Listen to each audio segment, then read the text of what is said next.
বন্ধুরা, আজ আইপিএল এর ১৬তম ম্যাচে দিল্লি ক্যাপিটালস ও কলকাতা নাইট রাইডার্স মুখোমুখি হয়েছিল। এই ম্যাচটি বিশাখাপত্তনমে অনুষ্ঠিত হয়েছিল।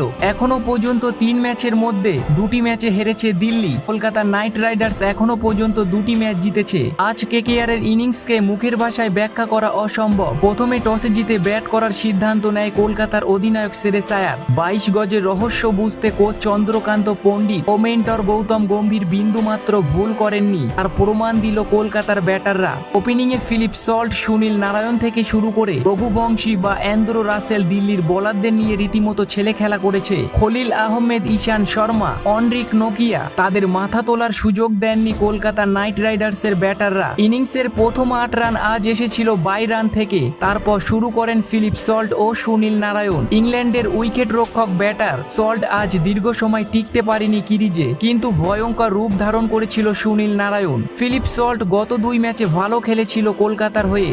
আজও আক্রমণের শুরুটা করেছিলেন তিনি, কিন্তু ১২ বলে ১৮ রান করে ফিরে যেতে হয় অনরিক নোকিয়ার বলে। আইপিএল এর আসরে নিজের পরিচিত তৈরি করেছিল বোলার হিসেবে, কিন্তু আজকাল সুনীল নারায়ণ বড় মাপের ব্যাটসম্যান হয়ে গিয়েছে। গত ম্যাচে রয়্যাল চ্যালেঞ্জার্স ব্যাঙ্গালোরের বিপক্ষে ৪৭ রানের ভয়ঙ্কর ইনিংস খেলে গিয়েছিল। আজ যেন দ্বিগুণ শক্তি বাড়িয়ে দিল্লির বোলিংয়ের উপর আছড়ে পড়লেন তিনি।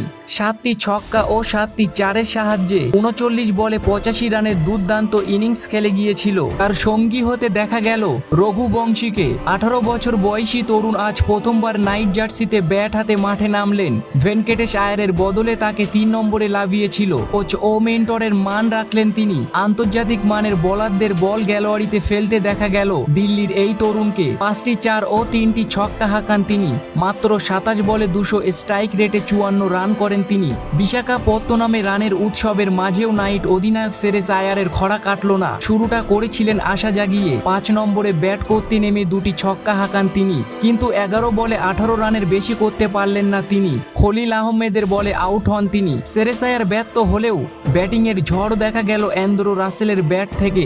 গত ২ বছর নাইট জার্সিতে নিজের সেরাটা দিতে পারছেন না তিনি। আজ ৪ নম্বরে ব্যাট করতে নেমে মাত্র ১৯ বলে ৪১ রান করেন রাসেল। মারেন ৩টি ছক্কা ও ৪টি চার। পিছিয়ে রইলেন না রিঙ্কু সিংও। আজ তাকে ৬ নম্বরে ব্যাট করতে নামতে হয়েছিল কলকাতার তরফে।